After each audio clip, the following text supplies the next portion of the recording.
ना इधर ना उधर, सीधे मुद्दे पर नजर। और क्या है आज की खबर, आप देखना शुरू कर चुके हैं न्यूज 18 आपके पुनीत के साथ, और मेरे साथ मेरे सहयोगी आनंद भी आज चर्चा के लिए मौजूद रहने वाले हैं। लेकिन हम आज बात कर रहे हैं डोनाल्ड ट्रंप की और उनके उठाए गए कदमों की, क्योंकि ट्रंप ने 20 जनवरी 2025 को जब अमेरिका के राष्ट्रपति पद की कमान संभाली, उसके बाद से दुनिया में इतनी उथल पुथल हो रही है कि पूछिए मत।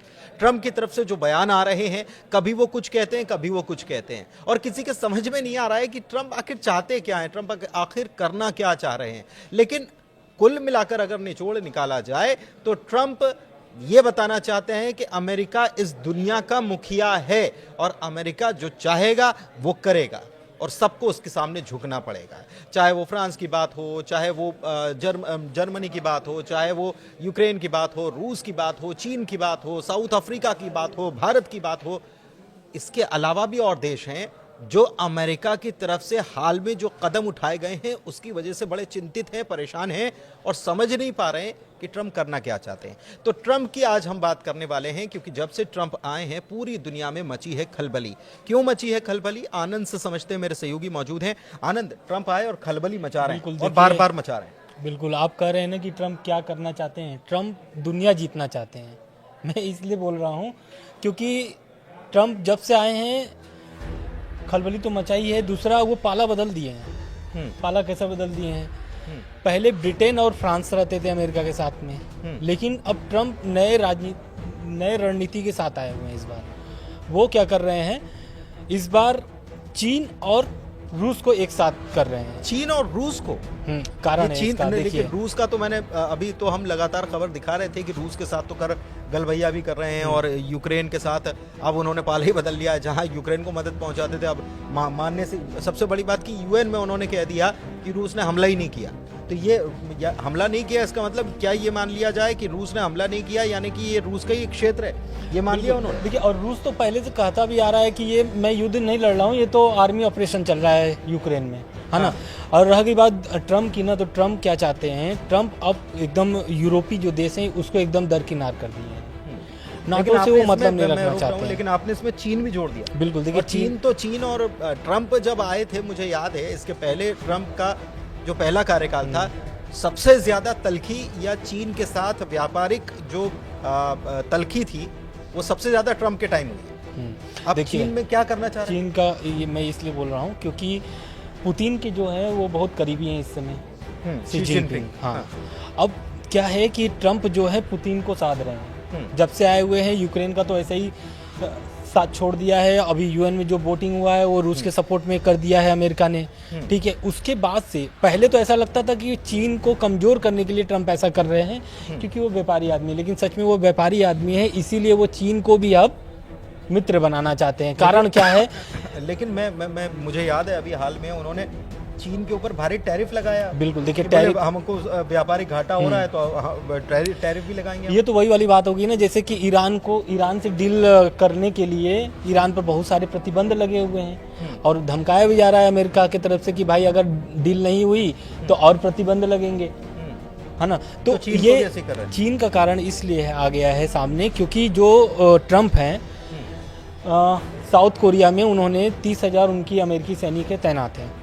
साउथ कोरिया में अमेरिका के 30,000 सैनिक तैनात हैं। बिल्कुल, अमेरिका की तरफ से मदद, अमेरिका की तरफ से टेंशन बनी रहती। हाँ, लेकिन अब क्या कर रहे हैं कि वहां से भी वो हाथ खींच रहे हैं। पहले तो वो यूक्रेन से हाथ खींचे, अब आ रहे हैं वो साउथ कोरिया में। उन्होंने बोला कि भाई अमेरिका के 30,000 सैनिक वहां पर तैनात है, $1 मिलियन पैसा खर्चा हो रहा है।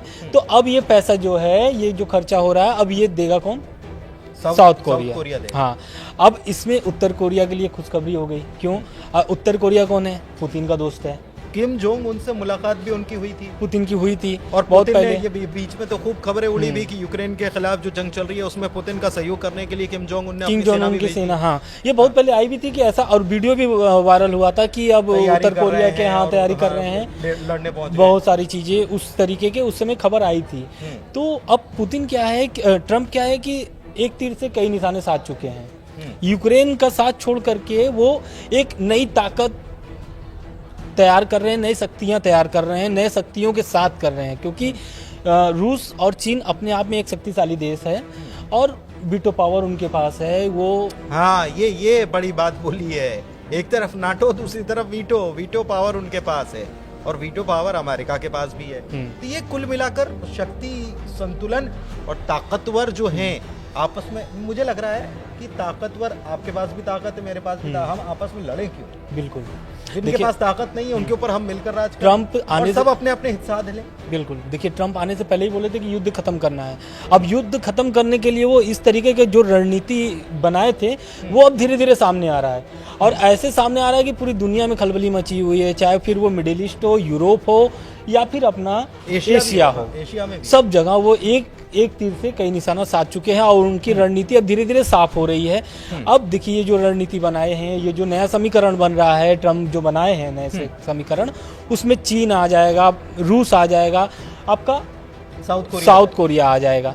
तो उत्तर कोरिया के आने से, दक्षिण कोरिया के आने से एक अलग मजबूती होगी। क्यों? क्योंकि देखिए ट्रम्प जब जा रहे थे, मतलब सत्ता से जब हार गए थे चुनाव 2016 में, 2016 में तो वो आए थे, जो 2000 इसके पहले जो चुनाव हुए थे उस 20 में, तो वो जो चुनाव उस समय हारे थे, तो उस समय उनकी ट्रम्प से और किम जोंग उन की भी मुलाकात हुई थी, क्योंकि ट्रम्प, अमेरिका और किम जोंग उन की दोनों की बहुत ही मतलब चल रही थी लड़ाई झगड़े की, भाई अब तो कुछ भी हो जाए, कभी भी वो मिसाइलें, और अमेरिका साहब बोल रहा था, उन्होंने अपनी पावर भी दिखानी, मिसाइल पावर दिखानी शुरू कर दी थी कि हमारे पास इतनी ये है वो है। तो अब अमेरिका उस पर भी नकेल कसने के लिए अपनी पूरी तैयारी कर ली थी, लेकिन जब जो बाइडेन की सरकार आई तो धीरे धीरे मामला सुस्त हो गया।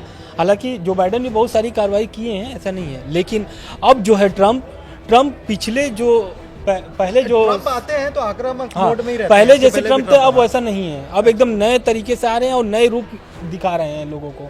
तो ये जो नए समीकरण बना है, इससे क्या होगा कि अब दक्षिण कोरिया में आप देख रहे हैं कि 30,000 सैनिक वहाँ पर है। अब भाई अगर खर्चा नहीं उठा पाएगा तो जाहिर सी बात है सैनिक वापस आएंगे। हालांकि ऐसी कोई खबरें नहीं कि वापस आएंगे, उन्होंने साफ बोल दिया कि भाई खर्चा उठाइए। नहीं, लेकिन इससे तो साफ होता है, तो खुशी हो जाएंगे, किम जोंग उन तो खुश हैं, प्रेशर तो बन ही गया ना, एक प्रेशर तो इससे बन ही जाता है कि भाई पड़ोसी मुल्क जो है, नॉर्थ कोरिया साउथ कोरिया में कितना कॉन्फ्लिक्ट है, कितना ज्यादा टेंशन है, ये हम देखते ही। और अगर वो टेंशन अगर और बढ़ जाता, ये खबर आती है तो जाहिर सी बात है कि एक टेंशन और किम जोंग उन दबाव बनाने का खेल भी खेलेंगे, ये बात तो सही है। बिल्कुल। अब देखिए इसमें एक और एंगल आता है, एक और विषय भी उड़ जाता है। क्यों? क्योंकि जो नाटो बनाया गया था, संगठन बनाया गया था, किसके खिलाफ बनाया गया था? सोवियत संघ के खिलाफ बनाया गया, है ना। बनाने वाला मुखिया कौन था? अमेरिका था। बिल्कुल सही है ना। अब अमेरिका ही नाटो से खफा है और जो भी काम कर रहा है, ट्रम्प तो कह रहे हैं कि मुझे बाहर कर दो। हाँ, लेकिन अब वही जो जिसके खिलाफ उन्होंने बनाया था नाटो, अब उन्हीं के साथ चले गए हैं ट्रम्प, है ना। तो अब इसको लेकर के यूरोप अलग से खलबली मची हुई है। यूरोप के, फ्रांस के राष्ट्रपति जा करके बैठक कर रहे हैं, सभी देशों को जुट किए हैं, यूरोप के जितने भी, इटली थे, बहुत सारे उसमें नेता शामिल हुए, प्रमुख शामिल हुए। और उसके बाद जाकर के फिर फ्रांस के जो राष्ट्रपति हैं मैक्रोन, वो जाकर के ट्रम्प से भी मुलाकात करते हैं, है ना। तो ट्रम्प देखिए सब जगह एक तरीके से पूरे निशाना साधे हुए सभी जगह पर। एक चीज ये है, अगर इसका सार जो ट्रम्प करना चाह रहे हैं कि हम पैसा नहीं देंगे, यूक्रेन को पैसा हम देंगे नहीं, USAID जो है वो बंद कर दी गई, कई राष्ट्रों को बंद कर दी गई, बांग्लादेश भी उससे परेशान है, तमाम देश उससे परेशान है। उधर वो कह रहे हैं कि हमारी सेना जो तैनात है उसको भी हम वापस बुलाएंगे। कुल मिलाकर अब अमेरिका खर्चा नहीं करना चाहता कि हम जितना दुनिया के लिए खर्चा करते हैं हम पैसा नहीं देने वाले। बिल्कुल, ट्रम्प ने मना कर दिया। ट्रम्प ने मना कर दिया। अब एक जो अभी नई खबर आई है आज, मतलब ताज़ा खबर इसको बोल सकते हैं, कि पुतिन भी एकदम नहीं चुक रहे हैं ट्रम्प को साथ देने में। अभी पुतिन ने एक ऑफर दे दिया है अमेरिका को कि भाई बिजनेस ऑफर है वो यूक्रेन के लिए, अमेरिका के लिए। अमेरिका को उन्होंने ऑफर दिया है कि जो यूक्रेन की कब्जे वाली जमीन है उसमें जो भी खनिज है, मतलब आधा आधा कर लेंगे, आधा कर लेंगे, मतलब आ जाइए मिल बांट के खाते हैं। हाँ, मिल बांट के खाते हैं। यूक्रेन का कहीं नामो निशान नहीं, मिल बांट के खाएंगे। यूक्रेन एकदम परेशान है इस मामले को लेकर के। जब से ये ऑफर आया उसके बाद से यूक्रेन के राष्ट्रपति व्लादिमीर पुतिन, अब जेलेंस्की का तो बयान नहीं आया है, लेकिन आने वाले समय में इस पर बहुत ज्यादा ही विवाद होने वाले हैं। कह रहे थे ना, अमेरिका को उन्होंने ऑफर कर दिया था कि आप आ जाओ, जमीन जो है बेशकीमती खजाने वाली या खनिज वाली जमीन, जो बेशकीमती खनिज जो है, आप आइए यहाँ पर काम करिए, और हमारे लोगों को रोजगार दीजिए, लेकिन उसके लिए भी तैयार नहीं है, क्योंकि कुछ और डील भी शायद उनका साफ कहना है कि भाई आप पहले ये युद्ध रोको और यूक्रेन को नाटो में नहीं शामिल होना है। ये साफ दर्शाता है कि रूस की जीत हो गई है। क्यों? क्योंकि रूस तो बिना लड़े ही जीत जाएगा। फिर तो 3 साल से लड़ रहा है, लेकिन अब तो बिना लड़े ही जीत जाएगा। क्योंकि मतलब ज़ेलेंस्की, देखिए रूस तो ये कह ही रहा है कि आधा आधा कर लेते हैं, मिल बांट कर खाएंगे। ज़ेलेंस्की कह रहे हैं कि आप आ जाओ, बिजनेस कर लो, लेकिन साथ में ये भी कह रहे हैं कि नाटो में मुझे शामिल करवा दो, और नाटो में शामिल करने के लिए ट्रम्प तैयार नहीं है, क्योंकि वो रूस ये कह रहा है कि इनको नाटो में शामिल नहीं करना। तो डील तो ज़्यादा मन मुताबिक जो है वो रूस के मन मुताबिक ज़्यादा अच्छी है, ज़्यादा फायदेमंद है। असल में नाटो में अगर यूक्रेन शामिल हो जाता तो कॉन्फ्लिक्ट और बढ़ेंगे। युद्ध इसीलिए तो स्टार्ट हुआ था ना कि भाई नाटो में शामिल करना है, और अमेरिका ही उसका आया हुआ था, अमेरिका ही सहयोग दे रहा था जो बाइडेन के प्रशासन में। तो युद्ध तो इसीलिए स्टार्ट हुआ था कि भाई लड़ेंगे और जीतेंगे और नाटो में शामिल करा करेंगे किसको? यूक्रेन को, है ना। लेकिन अब जो साथ दे रहा था वही बोल रहा है कि अब आप यूक्रेन नाटो में नहीं शामिल होगा। एक बात और ज़ेलेंस्की ने कह दी है, वो नाटो की जिद पे तो अड़े थे, लेकिन साथ में अब वो बोल रहे हैं कि कोई नहीं, यूरोपियन यूनियन में ही करवा लो। हाँ, तो यही तो अब अमेरिका चाहता है ना। अमेरिका, पहली बात तो ट्रम्प ने बहुत सारा बयान ज़ेलेंस्की के खिलाफ दे दिया है कि भाई ये तो तनाशाह है, कॉमेडियन है, हाँ, तनाशाह है, कॉमेडियन है, सारा कुछ है, सारा कुछ बोल दिए हैं। इससे स्पष्ट हो गया है कि अब अमेरिका पीछे नहीं हटने वाला है, और रूस भी भाप चुका है। इसलिए वो हर दिन कुछ न कुछ अब ऑफर कर रहा है अमेरिका को, है ना। अब देखिए क्या है कि चीन को भी लॉलीपॉप दे दिया गया है, मतलब एक तरीके से इनडायरेक्टली दे दिया गया है अमेरिका को। वो टैरिफ लगाकर एक प्रेशर प्रेशर क्रिएट करने के बाद फिर लगाकर तो कि भाई अब आओ, पहले घाव देते थे, फिर उसके बाद कहते अब आओ मलहम देते हैं। वो वाली बात हो गई। पहले घाव देते थे, अब फिर उसके बाद आप घाव दिया और उसके बाद मरहम भी देंगे, हम ही देंगे। तो यही सब चीज जो अब क्या है कि अब चीन देखिए विस्तारवादी नीति का उसका सोच विचार है, अमेरिका भी विस्तारवादी है, रूस भी विस्तारवादी है। चीन को साधने से क्या भारत के ऊपर असर पड़ेगा? क्योंकि देखिए सबसे बड़ी पूरी, अगर ग्लोबली देखा जाए तो सबसे बड़ा मार्केट जो है सभी के लिए वो भारत है, और भारत मार्केट इसलिए भी बड़ा है क्योंकि चीन को भी यहाँ बिजनेस करना है, अमेरिका सबसे बड़ी आबादी है, अमेरिका को भी बिजनेस करना है, तेल रूस से भी लेना है, रूस के ऊपर प्रतिबंध लगे हुए हैं, ईरान को भी तेल यहाँ पर बेचना है। तो भारत की बड़ी आबादी जो है, भारत की ताकत भी है, लेकिन क्या उसको कमजोर करने की भी कोशिश हो रही है? बिल्कुल, देखिए अभी तो 4 कंपनियों पर, तेल ऑयल कंपनियों पर भारतीय बैन लगा दिया अमेरिका, क्योंकि ईरान के साथ, ना ईरान के साथ बिजनेस कर रहे थे। तो ट्रम्प को पता है कि किसकी नस किसके पास है ना। तो भारत भी अपनी रणनीति पूरा तैयार करके रखा हुआ है। ऐसा नहीं है कि भारत को चीन के माध्यम से दबाया जाएगा। क्यों? क्योंकि रूस भी अपना दोस्त है। अभी वोटिंग हुई थी यूएन में, तो भारत ने कोई भी वोटिंग से इनकार कर दिया, वोटिंग नहीं किया एक तरीके से किसी के पक्ष में, किसी के पक्ष में, अमेरिका के प्रस्ताव का भी समर्थन नहीं किया। तो ये जानते हैं कि जानता है चीन की भारत और रूस की कैसे संबंध है ना। तो ये चीज़ देखते हुए चीन जो भी कदम उठाएगा, क्योंकि अभी देखिए मामला सब जो भी था, जो भी चीन और भारत से विवाद थे, अब धीरे धीरे सुधर रहे हैं। लेकिन हर चीज़ में अमेरिका हस्तक्षेप नहीं कर सकता। अमेरिका ने बैन लगाया जब यूक्रेन और रशिया के बीच में युद्ध शुरू हुआ, रूस के ऊपर बैन लगाने का काम किया, लेकिन फिर भी हमने उससे तेल खरीदा। अमेरिका से भी संबंध, और अभी फाइटर जेट। सबसे बड़ी बात यह है कि डोनाल्ड ट्रंप कई बार ऐसे दावे कर जाते हैं आनंद, जो जमीन पर होते ही नहीं। जैसे भारत के साथ व्यापारिक जो घाटे की बात करी, तो ट्रंप ने भरी मीटिंग में उन्होंने बड़ी बड़ी बातें, बड़ा डेटा पेश कर दिया, जबकि असल में वो जमीन पर स्थिति है। इसके अलावा मुझे याद आ रहा है इमानुएल मैक्रों, कल जब सोमवार को जब मीटिंग होती है, तो डोनाल्ड ट्रंप कह रहे हैं कि हमने इतना पैसा हमने यूक्रेन को मदद के लिए दिया है। तो मैक्रों ने तो सबसे बड़ी बात कि टोक दिया, हाथों हाथ की, नहीं आप ये गलत बोल रहे हो। तो ट्रंप जब बात करते हैं पत्रकारों से, तो कई बार वो ऐसे दावे कर जाते हैं जो होता नहीं है। जैसे सऊदी अरब के लिए बोल दिया था कि मीटिंग में यूक्रेन आएगा, लेकिन यूक्रेन ने कहा कि हमको तो बुलाया ही नहीं गया। तो ऐसी बातें मतलब ये बाद में पता चलती है कि बोला तो ये गया था लेकिन हुआ नहीं। ट्रंप वही तो, अभी देखिए ट्रंप क्या है कि कभी भी बात को पलट सकते हैं। क्यों? क्योंकि भाई उनको बिजनेस करना है कुल मिला करके, है ना। दुनिया, इसीलिए तो मैं पहला लाइन इसीलिए तो बोला कि भाई उनको दुनिया जीतना है। घाव भी देंगे मरहब भी लगा। हाँ, तो वही उनका काम ही है। अब सऊदी अरब में जो बैठक हुई थी रूस और अमेरिका की, यूक्रेन चिल्लाता रह गया, कोई भी उस पर विचार ही नहीं किया और साफ बोल दिया गया कि भाई जो भी फैसला होगा अमेरिका और रूस का ही होगा और उसको मानना पड़ेगा। इसमें ब्रिटेन और फ्रांस को कहां देखते हैं? क्योंकि ब्रिटेन बहुत सहयोगी है अमेरिका का, बिल्कुल साथ में खड़ा रहने वाला है, लेकिन ब्रिटेन ये कह रहा है कि अगर सेना शांति के लिए तैनात करनी पड़ी तो हम यूक्रेन में तैनात कर देंगे। बिल्कुल, देखिए ये ब्रिटेन क्या है, मैक्रो बैठक बुला लेते हैं, वो भी अगले उसी दिन जब सऊदी अरब में मीटिंग हो रही है होती है अमेरिका और रशिया की, तो मैक्रो बैठक बुला लेते हैं। उधर यूरोपियन देश जो हैं वो पहुंच जाते हैं। कल की खबर है कि एक तरफ वोटिंग चल रही थी यूएन में, यूरोपियन देश के प्रमुख जो हैं वो पहुंच जाते हैं कीव, जिसमें कनाडा भी है और तमाम देश हैं। तो ये क्या चल रहा है? मतलब क्या ये यूरोपियन यूनियन अब फंस गया है या झुक जाएगा या यूक्रेन का साथ है? देखिए यूरोपीय यूनियन तो अभी यूक्रेन के साथ में ही है। क्यों? इसलिए क्योंकि अभी भी यूरोप के जितने भी देश हैं ना, सब अभी भी यूक्रेन के ही पक्ष में बात कर रहे हैं और ये बोल रहे हैं कि अमेरिका अपने मन का नहीं कर सकता है और अमेरिका किसी को सुनने के लिए तैयार ही नहीं है। तभी तो फ्रांस के राष्ट्रपति ने बैठक बुलाई कि भाई आइए, नहीं तो यूक्रेन के साथ जो हो रहा है वो तो बहुत बुरा होने वाला है और आने वाली जो तस्वीर है वो बहुत दर्दनाक और बहुत भयानक हो सकता है। ऐसा इसलिए मैं बोल रहा हूँ क्योंकि जब ट्रंप ऐसा बात बोल रहे हैं, तो जब अब मान लीजिए शांति प्रस्ताव रखा गया है, ठीक है, और कुछ भी ऐसा डील हो जाता है रूस और अमेरिका के बीच, तो अमेरिका जैसे अब चाइना को और रूस को साथ सकता है, तो ऐसा नहीं है कि यूरोप के देशों को नहीं साथ सकता है।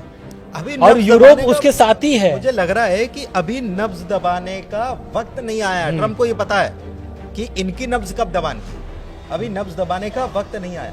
एक चीज और, मिडिल ईस्ट की बात की जाए तो वहां पर ईरान के ऊपर प्रतिबंध भी लगाते हैं और एक मेमोरेंडम पर ट्रंप साइन भी करते हैं, और उसी का हमने देखा कि उसका असर जो है वो भारत की तेल कंपनियों पर भी पड़ा कि बिजनेस कर रहे हो तो हम उसके ऊपर प्रतिबंध का मतलब ये नहीं कि वो बिजनेस नहीं कर सकते, बिजनेस करेंगे, लेकिन जो बाकी देश हैं अमेरिका और उसके सहयोगी बाकी जो देश हैं वो उनके साथ प्रतिबंध लगा देंगे, वो उनके साथ बिजनेस नहीं करेंगे, उसके ऊपर बहुत सारे रिस्ट्रिक्शन हो जाते हैं, तो वहां पर बिजनेस करने में दिक्कत आती है। लेकिन अमेरिका इजराइल के साथ भी आनंद खड़ा हुआ है और इजराइल ईरान के ऊपर हमेशा से नजर रखता है कि इसके ऊपर कब हमला करना है, कैसे करना है, इसको खत्म करना है, सत्ता परिवर्तन वहां करवाना है। तो इजराइल ये चाहता है कि हमला करे, लेकिन अमेरिका हमला नहीं करने दे रहा है। देखिए यही तो अमेरिका क्या चाहता है कि अमेरिका का जो डील है ना, कि भाई आप डील कर लो कि न्यूक्लियर बम आप नहीं बनाओगे, परमाणु बम नहीं बनाओगे,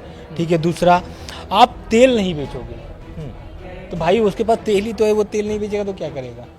तो वो तो कह रहे हैं ना कि आप तेल बेचते हो तो हिजबुल्लाह को मदद करते हो, आप तेल बेचते हो तो यमन के हूतियों को मदद करते हो, आप तेल बेचते हो तो हमास को मदद करते हो। तो ये पूरा जो है ना, पूरा इजराइल के ही सपोर्ट में है। इसीलिए तो उन्होंने, ट्रंप ने गाजा की बात छेड़ करके पूरे मिडिल ईस्ट के जो भी मुस्लिम कंट्रीज जो हैं उन सबको उसमें फंसा कर रख दिया। अभी एक नए गाजा का उन्होंने वो भी दिया है, क्या बोलते हैं, मॉडल दिया है कि नया गाजा कैसा होगा अगर गाजा अमेरिका के पास आ जाता है। क्या बता रहे हैं? तो उन्होंने उसमें बताया है कि नए गाजा जो होगा वो बहुत ही एडवांस होगा, जैसे कि वो कोई कल्पना नहीं कर सकता है कि क्या। दरअसल वहाँ पे 20 लाख लोग हैं, 20 लाख लोग हैं, और ट्रंप का कहना है कि जो लोग भी वहाँ पर है ना उनको दूसरे जगह शिफ्ट किया जाएगा और नए गाजा, मतलब गाजा को नए तरीके से डेवलप किया जाएगा। तो अब ये नए गाजा डेवलप होगा तो क्या खाली अमेरिका करेगा? सवाल यहाँ पे उठता है। क्यों? क्योंकि भाई अमेरिका इजराइल का दोस्त है और इजराइल का गाजा पे हमेशा नजर रहता है। इजराइल ने तो कहाँ तक बता दिया कि बोले लेबनान भी हमारा है, ईरान तक बता दिया कि बोले ये तो हमारा ही इलाका था 5000 साल पहले, हम यहाँ पर पूरा हमारा शासन हुआ करता था। तो ये सत्तावादी सोच या ये साम्राज्य फैलाने वाली सोच जो है इजराइल की अभी भी बनी हुई है और उसको सपोर्ट कर रहा है अमेरिका, या फिर अमेरिका खुल के अभी भी सपोर्ट कर रहा है इजराइल का, क्योंकि लेकिन हमला नहीं करने दे रहा, वो चाह रहा है कि डील हो जाए। अब आने के पहले ही तो पहले सीज फायर करा दिए थे ट्रंप ने, और वो सीज फायर अभी भी लागू है। भले उल्लंघन बीच बीच में ये लोग करते रहते हैं, ऐसा दावा हमास की तरफ से भी होता है और इजराइल की तरफ से भी होता है, लेकिन अब जो ट्रंप है ना, अब ये जो सीज फायर के ही बीच में, क्योंकि अभी देखिए पूरा उलझे हुए हैं रूस यूक्रेन को लेकर के, और रूस यूक्रेन ही एक ऐसा मुद्दा है उनके लिए जो पूरे देश को वो मतलब पूरी दुनिया को वो साथ सकते हैं। नहीं, और एक चीज और है, दिलचस्प बात यह है कि मुझे ये ट्रम्प का वो बयान याद आ रहा है जब उन्होंने कहा था कि हमास सारे बंधकों को अभी छोड़ दे, और अभी नहीं छोड़ता है, आज की तारीख में 12 बजे तक की उन्होंने डेडलाइन दी थी कि नहीं छोड़ता है तो फिर हमला कर देना चाहिए। लेकिन उन्हीं के प्रतिनिधि जो इस पूरे कॉन्फ्लिक्ट को संभालने के लिए बैठे हुए हैं, विटकॉफ कह रहे हैं कि अभी तो वो फर्स्ट फेज की जो डील हुई है उसके बाद सेकंड फेज की तरफ हम आगे बढ़ेंगे, उम्मीद जताते हैं। तो ये अमेरिका एक तरफ कहता है कि हमला कर दो, दूसरी तरफ कहता है कि नहीं बातचीत करो, अभी शांति रखो, अभी हमला नहीं करना है, शांति करो। कुल मिलाकर बिजनेस का खेल है, कुल मिलाकर के बिजनेस का खेल है। और जो भी वो समीकरण बनाए हुए हैं, अमेरिका खर्चा नहीं करेगा। अब तो पहली बात कि जहां जहां वो खर्चा करता था वो सब पे रोक लगा दिया है, चाहे फिर वो आपका दक्षिण कोरिया हो, उत्तर कोरिया हो, या फिर आपका यूक्रेन हो, या फिर जो इजराइल को सपोर्ट किया जा रहा था। हालांकि इजराइल को लेकर के ऐसा कुछ आया नहीं है बयान, लेकिन कहीं ना कहीं उस पर भी नकेल कस सकते हैं ट्रम्प। इजराइल जो चाह रहा है वैसा पूरा तो ट्रम्प होने भी नहीं दे रहे, नहीं होने दे रहे हैं, क्योंकि वो भी लगाम कस के रखे हुए हैं इजराइल, पूरा लगाम कस के रखे हुए हैं। और उनको पता है कि जब रूस चीन हमारे साथ आ जाएगा ना, और क्या बोलते हैं, रूस चीन आ जाएगा, एशिया के अगर 2 देश आ जाते हैं तो कहीं ना कहीं दुनिया पर एक अलग छवि बनेगी ट्रम्प की, अलग तस्वीर बनेगी। तो इजराइल हमास वाला जो युद्ध है ना वो अपने आप खत्म हो जाएगा। इसलिए मैं बोल रहा हूँ, क्योंकि जो 3 साल से युद्ध चल रहे हैं, रूस यूक्रेन युद्ध जो चल रहा है, उसको अगर वो खत्म कराते हैं और इधर ये रोके हुए हैं, तो कहीं ना कहीं इजराइल भी ये समझता है इजराइल का कम नुकसान नहीं हुआ है, इजराइल के लोग मारे गए हैं, लाखों लोग मारे गए हैं। और यही तो अमेरिका बोल रहा है कि भाई लाखों लोगों की मौत अब नहीं होनी चाहिए, इसलिए ही सीज फायर किया गया है। लेकिन अब बयान आता है किसका, नेतन्याहू का। नेतन्याहू कहते हैं कि हम लड़ने के लिए तैयार हैं, मतलब मेरी सेना तैयार है और गाजा में अब वो लेकिन तैयार है तो मदद तो चाहिए ना। वो नेतन्याहू चाहते हैं कि वो हमला कर दे ईरान के ऊपर। ईरान कोई थोड़ी बहुत दूरी नहीं है, 2300 किलोमीटर की दूरी है, और इतनी दूरी तक मार करने के लिए हथियार चाहिए, लंबी दूरी की मिसाइलें चाहिए, ड्रोन चाहिए, तमाम टेक्नोलॉजी चाहिए। और ये कौन देगा? ये देगा अमेरिका। लेकिन अमेरिका कह रहा है कि ऐसे नहीं, शांति से हम डील को करते हैं। सबसे बड़ी बात यह है कि भारत के लिए रेसिप्रोकल टैक्स की बात ट्रम्प कह चुके हैं। साउथ अफ्रीका में G20 की इस बार साउथ अफ्रीका अध्यक्षता कर रहा है, उसमें भी ट्रम्प जो है उनकी टेढ़ी नजर है कि भाई वहां पर तो एंटी अमेरिकनिज्म चल रहा है। हाँ, वहां पर वो शामिल नहीं हुए, वहां के विदेश मंत्री। साउथ अफ्रीका में जो भी बैठक हो रही थी, उस बैठक में अमेरिका नहीं शामिल हुआ है। अमेरिका का कहना है कि हमारे जो विदेश मंत्री वो नहीं शामिल होंगे क्योंकि वहाँ पे एंटी अमेरिका चल रहा है, जबकि भारत के मंत्री शामिल हुए हैं वहाँ पर। हाँ, तमाम लोग लेकिन शामिल हुए हैं। अमेरिका क्या है, मैं वही तो बोल रहा हूँ कि वो पूरी दुनिया पे नज़र बना करके रखे, वो पूरा लग रहा है कि ट्रम्प जो है ना वो पूरा तस्वीर तैयार करके आ चुके हैं। नए जो तस्वीर है, दुनिया की जो नई तस्वीर है वो तैयार करके आ चुके हैं। अच्छा, चलते चलते देखिए बहुत लंबा वीडियो हो रहा है, लेकिन चलते चलते एक शॉट में बिल्कुल शॉर्ट में मैं जानना चाह रहा हूँ कि इसमें टेस्ला या एलन मस्क जो हैं वो कितना रोल निभा रहे हैं पूरी दुनिया में जो चल रहा है। एलन मस्क का इसमें ऐसा लगता है कि उनका बहुत अहम रोल है। बिल्कुल पूरा अहम रोल है। वो तो अमेरिका जो ट्रम्प प्रशासन है पूरी सहयोग करते हैं, सहयोग कर रहे हैं, पूरा सलाहकार हैं। तो एलन मस्क के ही तो दम पर ट्रम्प की जो अभी हुई है जीत हुई है। हाँ। तो कहीं ना कहीं कथित रूप से तो भाई उनका ही सहयोग है, फुल सपोर्ट है ना, तभी तो वो ट्रम्प और जो भी वो तैयार करके लेके आए हैं नई तस्वीर, उसमें कहीं ना कहीं उनका भी रोल होगा। ऐसा मैं दावा नहीं कर रहा हूँ, लेकिन हो सकता है कि क्योंकि वो सलाहकार हैं, तो सलाहकार का काम ही क्या होता है? बिल्कुल सही बात है, सलाह देना। अब सलाह देना, और सलाहकार अगर बिजनेसमैन हो और जो सलाह लेने वाला है वो भी बिजनेसमैन हो तो बात कुछ और भी हो जाती है। स्पेस एक्स से लेकर टेस्ला और तमाम चीज़ें जो हैं, स्टारलिंक, ये सारी चीज़ें जो हैं ये आपस में लिंक हो जाती हैं। तो देखिए वीडियो कैसा लगा आप ज़रूर बताइएगा, हमारा विश्लेषण आपको कैसा लगा आप ज़रूर बताइएगा कमेंट में। आपके कमेंट के लिए हम आमंत्रण आपको दे रहे हैं कि आप कमेंट कीजिए और साथ में हमारे चैनल को लाइक कीजिए, सब्सक्राइब कीजिए। आज के वीडियो में इतना ही, धन्यवाद।